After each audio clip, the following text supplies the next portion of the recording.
بسم الله الرحمن الرحيم الحمد لله رب العالمين وصلي وسلم على رسول الله صلى الله عليه وسلم وعلى آله وأصحابه أجمعين أزكى صلاة وأتم تسليم وبعد. عن سهل بن سعد رضي الله عنه عن النبي صلى الله عليه وسلم قال: إن في الجنة بابا يقال له الريان يدخل منه الصائمون يوم القيامة لا يدخل منه أحد غيرهم يقال: أين الصائمون؟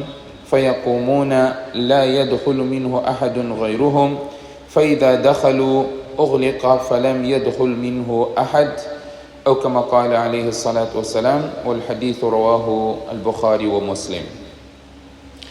Estimados irmãos, na nossa sequência de tafaqquh, de termos a percepção dos assuntos que o Islã aborda, hoje gostaria de abordar um hadith que poderíamos ir de forma pormenorizada aquilo que é o conteúdo deste mesmo hadith.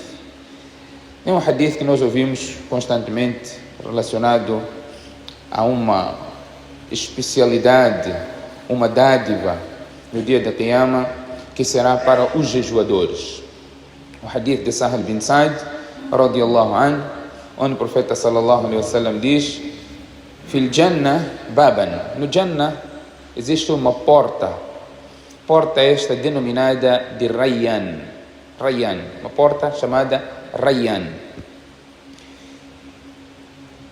يدخل منه الصائمون يوم القيامة, uma porta que somente os jejuadores usufruirão.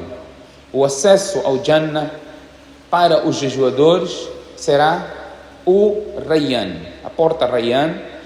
Será anunciado Aina Saimun, onde estão os jejuadores? Onde estão os jejuadores? Fayaqumun, os jejuadores irão se levantar e entrarão no Jannah por esta porta.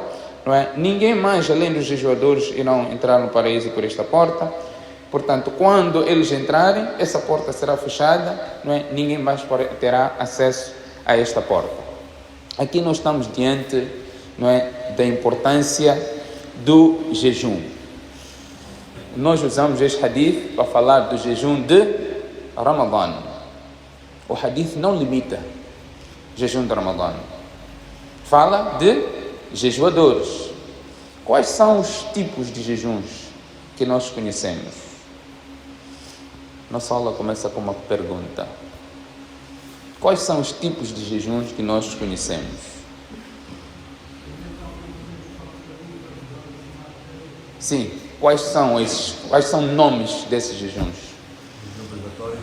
Obrigatório, que é o jejum de Ramadã. Mas qual é facultativo? Ashura? Gostei, tu disse, não sei como chama, mas é exatamente onde eu queria chegar. Ali tu fazes bem estar aqui ao lado. Fala exatamente o que eu quero ouvir. De Zil-Hajj, 9 de Zil-Hajj. Ok? Como que chama esse jejum? Arafah. Qual é a classificação desse jejum? Não, essa é recompensa. Classificação.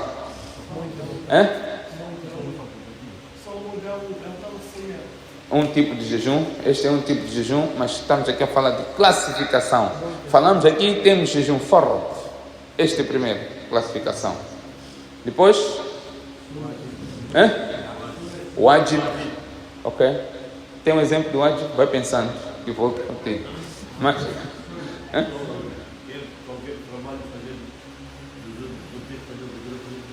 depois tem que fazer? Fez promessa. Este chama-se junto nadr, não é? Uma promessa que você faz. Ok. Wajib, mas? Sim, qual é a classificação? É simples dizer que o profeta fazia isso, mas qual é a classificação desse jejum? 13, 14, 15. Qual é a classificação desse jejum? Não, é só para despertar. é só para despertar, que às vezes falamos certas coisas, não é? E amanhã ainda vamos discutir um assunto muito importante. Vamos começar aqui pelo jejum. Gostaria, não é, os irmãos que têm tempo, aula da manhã precisamos de um pouquinho mais de tempo. Não é para discutir, é para conversarmos. Amanhã vamos ter uma conversa. Então, quem quiser sair, poderá sair. Mas gostaria de começar até terminar o tema da manhã. Vai ser extremamente importante, inshallah, se acordarmos, não é? Portanto, hoje vamos falar de tipos de jejuns e suas regras. Tipos de jejuns e suas regras. Há ulamás que dividem o jejum em 3 tipos. Há outros que vão de forma mais pormenorizada e chegam até dividir este jejum em 6 categorias. Portanto, nós vamos aqui decifrar e vamos poder perceber e vamos falar também de momentos proibidos de fazer jejum. Momentos proibidos de fazer jejum. Portanto, temos o primeiro tipo de jejum, que é fard.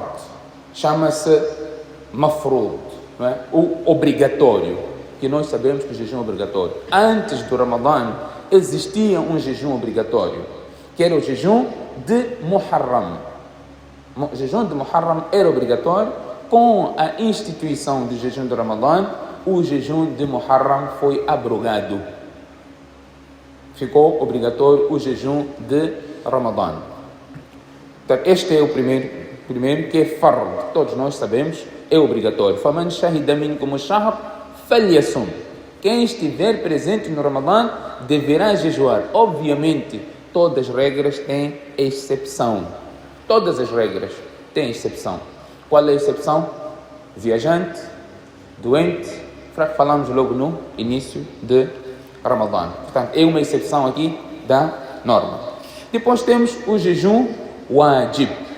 Wajib, de acordo com o Imam Abu Hanifa. Esta classificação é de acordo do Imam Abu Hanifa. De acordo com o Imam Shafi, fard e wajib não foge em termos de definição. Falamos de wajib e fard.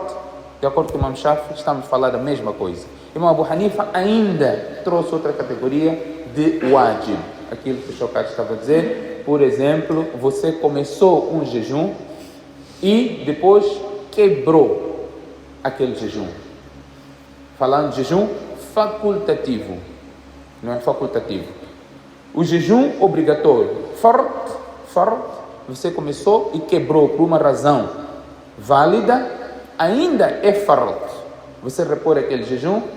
Se você puder fazer isso imediatamente depois do Ramadã, melhor. Mas se você não puder, tem um ano inteiro para você repor aquele jejum que você não fez do Ramadã. Por exemplo, as nossas mulheres, irmãs, mães não podem jejuar o Ramadã todo por causa do seu período natural, menstrual, que é natural. Portanto, elas poderão repor este jejum qualquer momento do ano. E temos uma base legal quanto a isso. É o exemplo de Aisha radiyallahu anha. Ela diz que nós não pagávamos o jejum de Ramadã que nós perdíamos, senão no Sha'ban.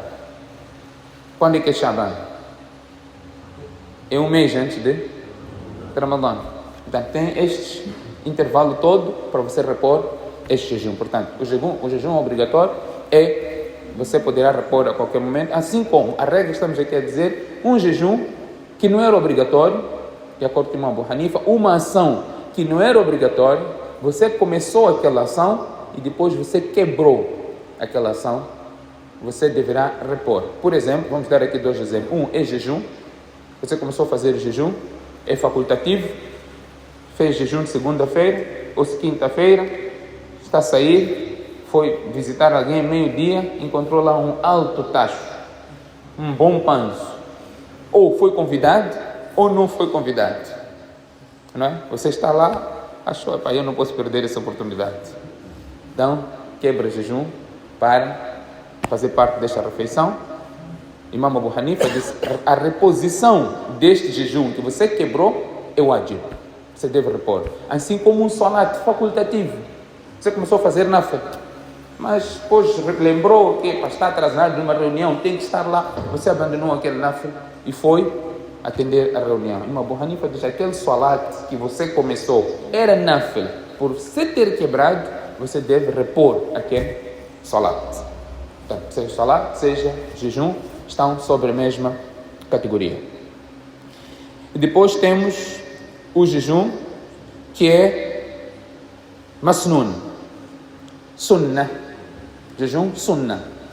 Por exemplo, é o jejum de Ashura. O jejum de Ashura é sunnah. O jejum de Arafat é um jejum sunnah. O profeta sallallahu alaihi wasallam fazia isso como sua prática. Temos outro jejum que é mandub, recomendado. O Sharia recomenda.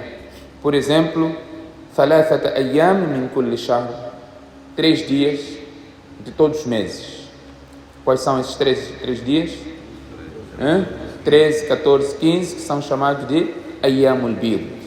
Este jejum é conhecido como mandub, não é? É aconselhável, pode ser mandub, pode ser mustahab, não é? Estão sob a mesma categoria. Depois temos o jejum nafil. Isso chama-se nafil, não nifil. Não nifil. Não dizem, não, é nifil, estou a fazer nifil. Nifil deve ser uma marca de cigarro, talvez. Não é uma terminologia no Sharia, é nafil. Seja jejum, salat, qualquer, é nafil. Portanto, nafil é qualquer jejum, além destes que nós mencionamos, e que não há nenhuma proibição em fazer aquele jejum. Não é? Você achou de fazer jejum, não é? Por isso temos no Jannah tem uma porta que se chama Rayyan para os jejuadores. Portanto, nafil, você achou que tem que fazer jejum? Você faz jejum. E vamos falar quando é que você não pode fazer jejum. Quando é que você não pode fazer jejum. Depois temos o jejum que chamam uns de makruh, outros chamam de haram. Uns chamam de makruh, outros chamam de haram. Por exemplo, você jejuar nos dias proibidos, obviamente, como qual é o dia proibido de jejuar? Dia de Eid é proibido de jejuar. Qual é o dia proibido de jejuar? 10, 11, 12 e 13 de Zulhijjah. Como é que se chama esses dias? Ayyam Tashriq. Dias de Tashriq, fazemos aquele takbir, Allahu Akbar, Allahu Akbar. O profeta disse, é dia de nós comermos. Não é? É proibido. Tem muita carne de Qurban, é para comermos. فَإِنَّهُ أَيَّامُ أَكْلٍ وَشُرْبٍ وَذِكْرِ اللَّهِ. Não é? É dia de comer, beber e fazer zikr de Allah subhanahu wa ta'ala. Porque tem esses takbirs que todos nós fazemos. E o makruh, também proibido ainda, é o jejum que nós fazemos especificar um dia só, sexta-feira para fazer jejum, ou sábado para fazer jejum. Eu vou fazer jejum somente na sexta-feira. É proibido. Fazer jejum somente no sábado. É proibido. Uma vez vieram uns sahabas diante do profeta sallallahu alaihi wasallam numa sexta-feira. Então o profeta sallallahu alaihi wasallam serviu, venham partilhar a refeição. Eles disseram, não, o profeta de Allah, nós estamos de jejum. Então o profeta sallallahu alaihi wasallam disse, vocês pretendem jejuar amanhã? Eles disseram, não. Vocês jejuaram ontem? Eles disseram, não. O profeta sallallahu alaihi wasallam disse, venha comer. Não pode jejuar somente sexta ou somente sábado. Mas acontece, há vezes, em que o jejum da sexta-feira calha ou por outra. Temos que fazer um só jejum, em que calha numa sexta-feira. Um só jejum, em que calha num sábado. Portanto, o princípio seria qual? De não fazermos. Por quê? Porque é um dia proibido. Se você quisesse fazer, talvez tinha que fazer sexta e sábado, ou sábado e domingo. Mas há jejuns, ou quinta e sexta, sim. Mas há jejuns que é só um dia.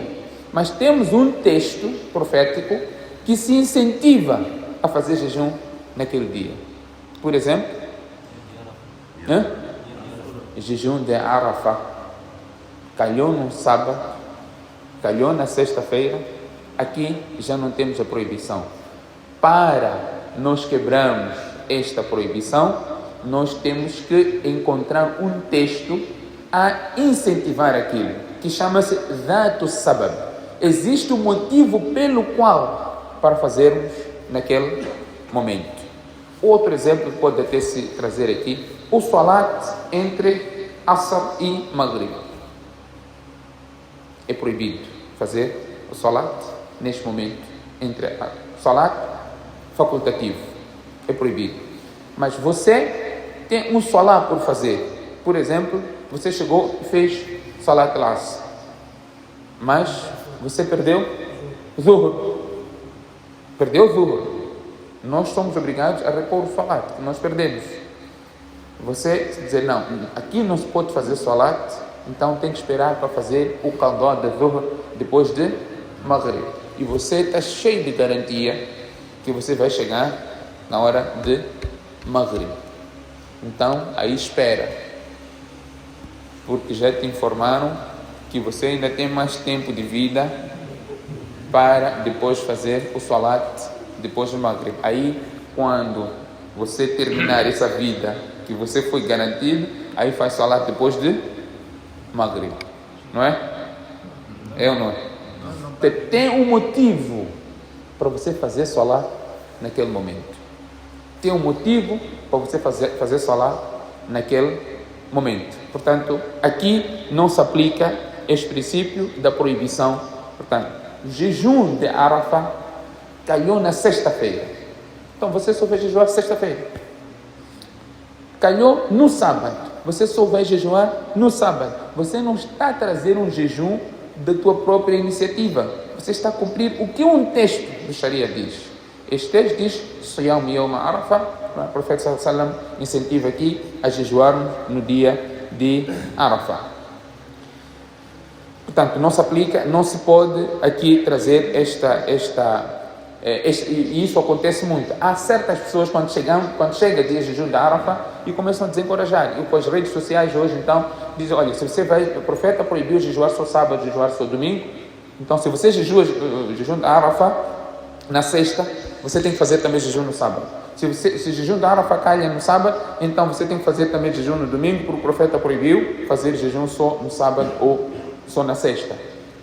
Aqui não se aplica isto porque temos um dito profético que nos incentiva a fazer jejum naquele dia. Não temos como empurrar o dia para outro momento, enquanto o dia para se fazer o jejum é exatamente aquele, não é, que calhou numa sexta ou calhou num sábado.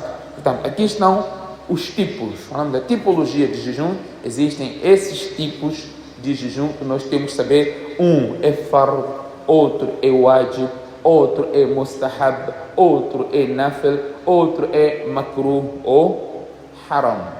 O haram, temos jejum também de dia de Eid, Fitr e Eid al-Adha, assim como Ayyam al-Tashriq. Esses dias são considerados como dias proibidos de jejuar. Existe um incentivo também, ou a recomendação do profeta sallallahu alaihi wasallam, quando o sahabi veio e disse ao profeta sallallahu alaihi wasallam, eu consigo fazer jejum mais dias. O profeta sallallahu alaihi wasallam diz, jejua 2 dias, jejua um dia, folga outros 2 dias, ou jejua 3 dias por mês. Ele diz, eu consigo mais. O profeta sallallahu alaihi wasallam, está bem, jejua também segundas, eu consigo mais. E foi aumentando. O profeta sallallahu alaihi wasallam diz, faça jejum um dia sim, um dia não. Se você tem essa capacidade, faça um dia sim, um dia não. Não passe isso. Não faça jejum todos os dias. Não pode fazer isso. Também não pode fazer o jejum wissal. Já ouviram falar disso? Só o wissal. Só o wissal, jejum continuamente. Juntar 2 jejuns sem você fazer iftar. Você não pode fazer isso. O único que fez isso foi o profeta sallallahu alaihi wasallam, e o profeta disse que não podia ser imitado naquilo, porque Allah lhe alimenta, não é? E ninguém pode imitar, ninguém pode fazer o somo do sal, ninguém pode juntar 2 jejuns consecutivamente sem quebrar este jejum. Portanto, deve ser quebrado o jejum e depois continuar o jejum noutro momento. Portanto, estes eram os tipos de jejum que nós tínhamos a apresentar. Agora vamos discutir, inshallah, na próxima lição, o que faz com que o jejum inicie, a obrigatoriedade do jejum, falando concretamente.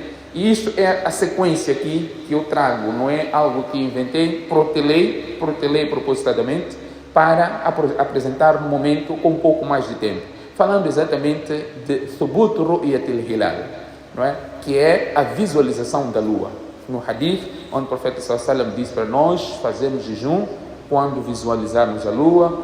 Vamos falar de quantas testemunhas são necessárias para a aceitação da lua. Vamos falar aquele hadith de Quraib, onde lua foi visualizada em Damasco e o sahabi esteve em Medina. Abdullah ibn Abbas não aceitou, não é, a visualização do sahabi que veio de Damasco, porque lá haviam começado e não havia. E aquilo que todos nós falamos da lua local. Lua local. Não vamos discutir, atenção, não vamos discutir, vamos conversar. Eu simplesmente irei trazer todo o argumento dos 2 lados, e isto é sequência aqui da nossa aula dos ahadith de Abu Daud. Não é um tema trazido, simplesmente protelei a sequência que eu estava a trazer, mas vamos, inshallah, conversar acerca deste tema. Não é para discutir. Quem tiver questões para levantar, vamos esclarecer, poderá trazer, como estou a dizer, estou a antecipar, é um TPC. Se você acha, tem dúvidas acerca disso, traga os teus argumentos. Atenção, eu estou aqui para aprender também de vocês. Vocês dão uma oportunidade de eu aprender. Há perguntas que vocês levantam que matutam a minha mente, e eu tenho que ir lá vasculhar, sacudir a poeira de livros que estão lá anos parados, e por causa da vossa curiosidade eu tenho esta habilidade. Portanto, provavelmente vocês possam trazer alguma coisa aqui que vão fazer voltar a rever, entender melhor, não é? E assim, inshallah, será a nossa aula, a nossa conversa de amanhã, inshallah ta'ala. سبحانك اللهم وبحمدك نشهد ان لا اله الا انت نستغفرك ونتوب اليك.